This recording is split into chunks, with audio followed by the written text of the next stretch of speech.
Hello everyone, my name is Abhiram and today I'll be going over the LeetCode problem, product of an array except self. So we are given an integer array called nums and we have to return an array where answer I is a product of all the numbers except the number itself. So now what we can do is we could just like multiply all the numbers, we get the grand product, and for each number we can just like divide it to get the final result. But unfortunately we cannot use any division, and we also have to keep it to O of n. So let's just try to solve it. So we will set n equals to len nums rest. This will store the result, and we will just keep an empty array. And for I in range n res dot append. Okay, so now we have to so prod is a function in JavaScript, in Python, which returns the product of all the numbers.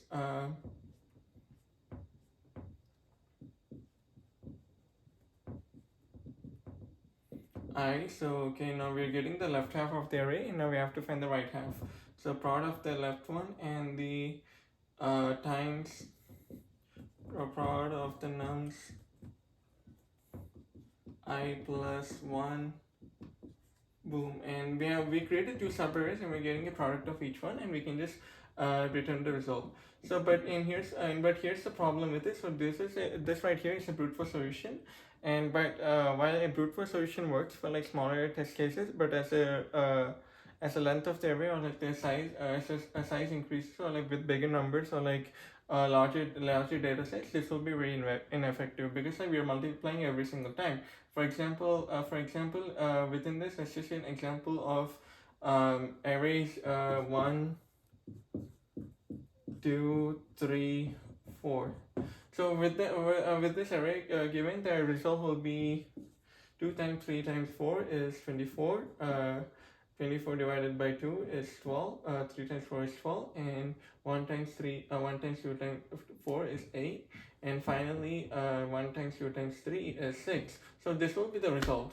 And now what we did is that, like, based on according to this solution right here, we are multiplying every single time. For example, 1 is not there, so it's like 2 times 3 times 4, and then again, so for the next number, which is 2, we are like 1 times 3 times 4, 1 times 2 times 4, and then finally 2 times 3 times nothing. So now, did you see the problem right here? So we are multiplying the same number multiple times, and it can be very ineffective. But what we can do is that, like, we can notice like the product for each number, like the product for each number except the self, is just like the sum of product of the left hand side versus the right hand side. For example, right here, the product right here is, so there's nothing right here. We'll assume like the product is 1, and we are multiplying this by the we are multiplying this by like the second number. So like 1 times 2, the first number is 1. So because in the second number we can multiply it here, so we have to multiply it with the previous one. So 1 times 1 is 1. Then again 1 times 2 is 2, and finally 2 times 3 is 6. And on the left hand side we have 4 right here, which is like the 4 right here, and we're going like the other way around. So 4 times 3 is 12, and finally 12 times 2 is 24. So now we can get a pattern right here, and now if we want to get the result, we can just multiply these two numbers, the left hand side and the right hand side, and we can get a result. So now this way the problem can be the solution can be much more the algorithm can be much more effective, and we don't have to do we don't have to multiply every single time with the same numbers. So let me erase the solution.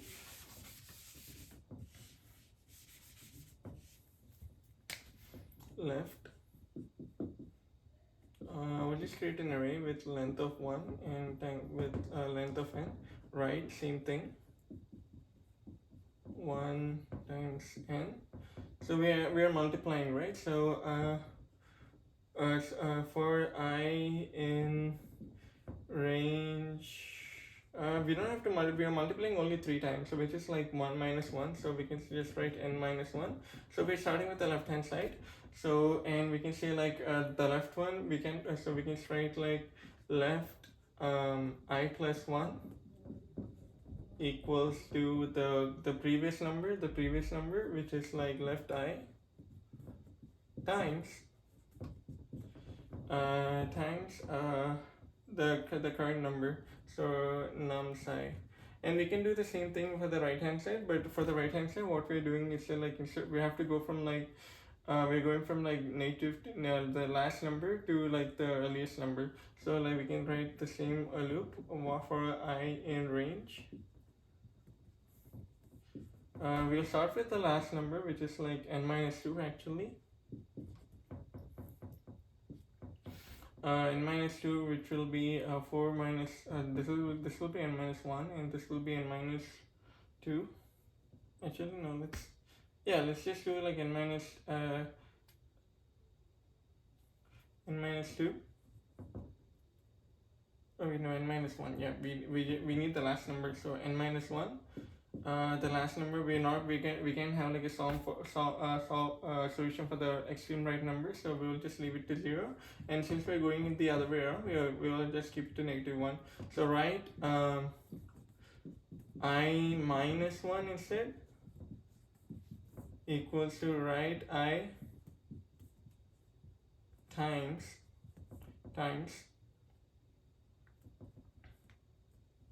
right nums I. Boom. So now we're going the other way around.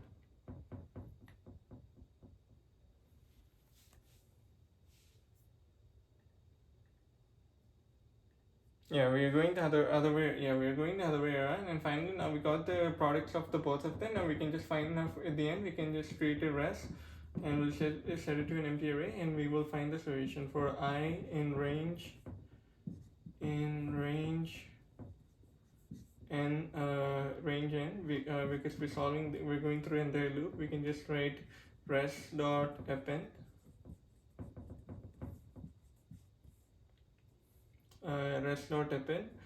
left I times right I, and now we can just return the solution, and boom, we'll get now we can get our solution where we're getting the product of each number except itself. And this one, since we created like an another array, we can we'll have a space complexity of O of n. And finally, for the time complexity, since we use the multiple for loops without any nesting within them, we'll just it will be O of 1, I mean O of n. And that's pretty much this is the space, and this is the time complexity, and that's it. Thank you very much.